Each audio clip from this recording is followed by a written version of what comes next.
Hello students, welcome back to this amazing platform Agile Academy. This is your Rohit sir और आज हम लोग animal kingdom का सबसे छोटा सा फाइलम जिसका नाम है टेनोफोरा, आज हम लोग टेनोफोरा पढ़ने वाले हैं जो कि आपको बिल्कुल समझ में आएगा।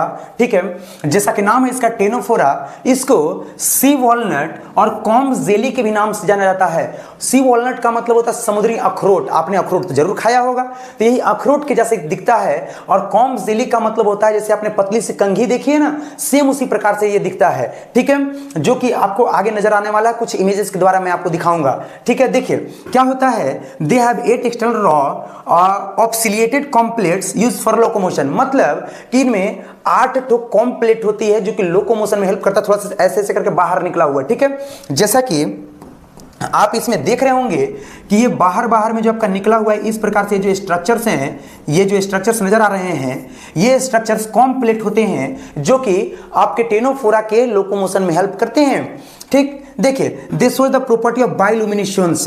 बायोलुमिनेसेंस बहुत इंपॉर्टेंट, आपके लिए जो टर्म है बहुत ज्यादा इंपॉर्टेंट। ये क्या होता है कि ये क्या करता है, इस बायोलुमिनेसेंस प्रॉपर्टीज का मतलब क्या होता है, द इमिशन ऑफ लाइट, यानी आपने जुगनू देखा है कैसे भग भग करता है, सेम उसी प्रकार से जो टेनोफोरा होते हैं इनके पास एक स्पेशल फीचर होता है जिसे बोलते हैं बायोलुमिनेसेंस, मतलब कि इनके बॉडी से लाइट इमिट करता है, यानी लाइट इनके बॉडी से बाहर ऐसे ऐसे करके बाहर रिलीज होता है जो हमें नजर आता है। ठीक है, चलिए आइए जानते हैं इनके कुछ जनरल कैरेक्टर्स के बारे में। ठीक है, देखिए इनके कुछ जनरल कैरेक्टर्स क्या हैं। पहला तो इनका हैबिटेट्स, इनके हैबिटेट्स क्या है, ये आपके लिए वीवीआई मार्किंग है।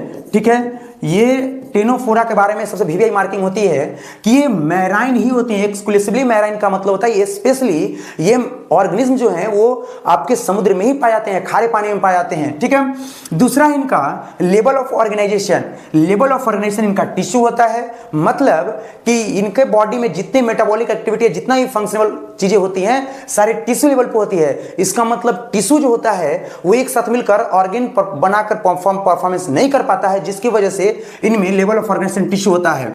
इनमें सिमेट्री, रेडियल सिमेट्री होती है। रेडियल सिमेट्री का मतलब होता है जब किसी फिक्स प्लेन से, यानी मान लेते हैं कि अगर ये ऑर्गेनिज्म है, आपको दिखा रहे हैं। ठीक है, देखिए जैसे ये एक ऑर्गेनिज्म है, पिलोरा ब्रैकिया लिया गया है। रेडियल का मतलब होता है कि जब अगर इसको हम किसी एक फिक्स प्लेन से अगर ब्रेक करें और कितने भी हाफ्स हम इस प्रकार से डिवाइड करें तो सभी के सभी हाफ्स इक्वल आते हैं। हाफ्स का मतलब होता है यहां पर टुकड़ा।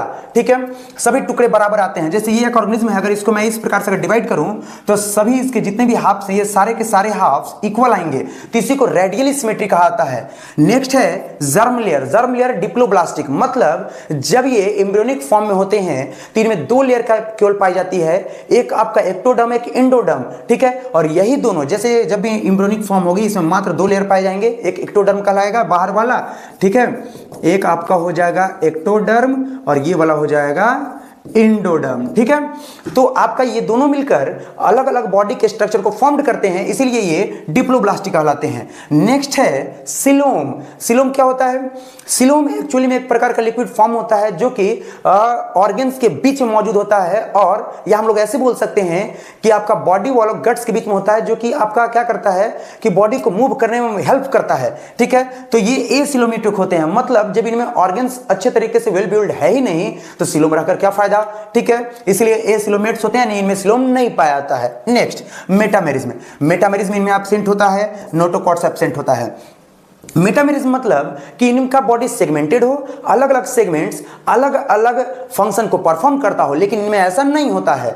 नोटोकॉट्स, नोटोकॉट की बात करें तो इसे अगर हिंदी में हम बोले रीढ़ की हड्डी, ठीक है, जो कि इनमें एब्सेंट होती है। जो नोटोकॉट्स होता है वो केवल स्पेशली कॉर्डेट से मौजूद होते हैं। तो ये थे टेनोफोरा के कुछ जनरल कैरेक्टरिस्टिक्स। चलिए आइए आगे हम लोग जानते हैं इनके फिजियोलॉजिकल कैरेक्टर्स के बारे में। फिजियोलॉजिकल कैरेक्टर पहला है इनका डाइजेस्टिव सिस्टम, जो कि कंप्लीट नहीं होता है, इनमें डाइजेस्टिव सिस्टम इनकम्प्लीट होता है।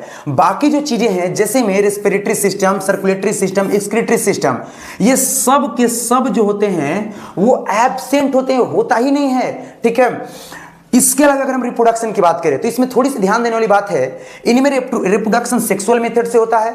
रीजन भी इसके पीछे है कि जो टेनोफोरा होते हैं वो बाइसेक्सुअल होते हैं, द्विलिंगी ये ऑर्गेनिज्म होते हैं, यानी कि बाइसेक्सुअल ऑर्गेनिज्म होते हैं, एक ही बॉडी में मेल और फीमेल दोनों रिप्रोडक्टिव सिस्टम का होना, ये बाइसेक्सुअलिटी कहलाता है। ठीक है, नेक्स्ट फर्टिलाइजेशन।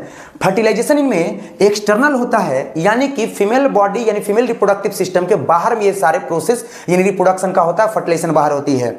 मेन में आते हैं डेवलपमेंट। इनमें डेवलपमेंट इनडायरेक्ट होता है। बहुत सारे बच्चों को आपका डेवलपमेंट के फॉर्म में बहुत कंफ्यूजन होती है।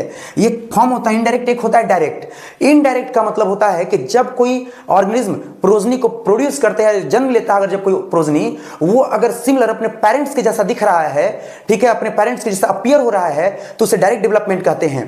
बट जब कोई प्रोजनी जन्म लेने के बाद, जब कोई ऑफस्प्रिंग, जब कोई बच्चे का जन्म होता है, इन केसों में, ठीक है, तो उसमें क्या होता है कि वो अपने पेरेंट्स के जैसा नहीं दिखते हैं और अपने पेरेंट्स के जैसा अपीयर नहीं होते हैं, जिससे वो इनडायरेक्ट फॉर्म में आपका डेवलप करते हैं और एडल्ट फॉर्म में जाने के बाद तब अपने पेरेंट्स के जैसे अपीयर होते हैं, अपने पेरेंट्स के जैसे नजर आते हैं। तो इनमें इनडायरेक्ट डेवलपमेंट होती है। ठीक है, चलिए कुछ एग्जांपल्स हम लोग समझते हैं कि आखिर ये क्या होता है। इसके कुछ एग्जांपल्स हैं। आपका एनसीईआरटी जो एक्सप्लेन करता है, एनसीईआरटी वो एक्सप्लेन करता है पिलोरोब्रेकिया का। सेम यही डायग्राम आपके एनसीईआरटी में है। ठीक है, ये देख रहे होंगे एक आपका एक सर्कुलर स्फेरिकल स्ट्रक्चर है जो पिलोरोब्रेकिया है। अगर पिलोरोब्रेकिया को अगर हम लोग देखेंगे ओरिजिनली में, तो एक हाथ पे बहुत सारे आपके छोटे छोटे व्हाइट कलर में इस प्रकार से पिलोरोब्रेकिया आपको नजर आ रहे होंगे। ठीक है, बहुत सारे, जो कि आपको देखने में जस्ट क्या बोला जाए, जेली के जैसा नजर आ रहा है। ठीक है, तो ये पिलोरोब्रेकिया हो गया। इसके अलावा ये जो अखरोट के जैसा आप नजर आ रहा है, ये जो ऑर्गेनिज्म, ठीक है, ये टेनोप्लेना है। और एक और सेस्टम नाम का एक आपका ऑर्गेनिज्म है, जो कि एकदम धागे, यानी कि धागा नहीं बोल सकते हम लोग, कॉम्ब के जैसा स्ट्रक्चर बोल सकते हैं, जो कि इस प्रकार से ऐसे एकदम इस प्रकार से स्ट्रक्चर में बना हुआ है। ठीक है, जिसको अगर तोड़ा जाए तो कंघी जैसा नजर आने लगेगा। तो ये कुछ एग्जाम्पल से टेनोफोरा के। आई होप आपको टेनोफोरा ये पढ़ने के बाद कंप्लीटली आपको समझ में आ गया होगा। आप ऐसे ही वीडियो को देखने के लिए इस चैनल पे बने रहिए। That's all.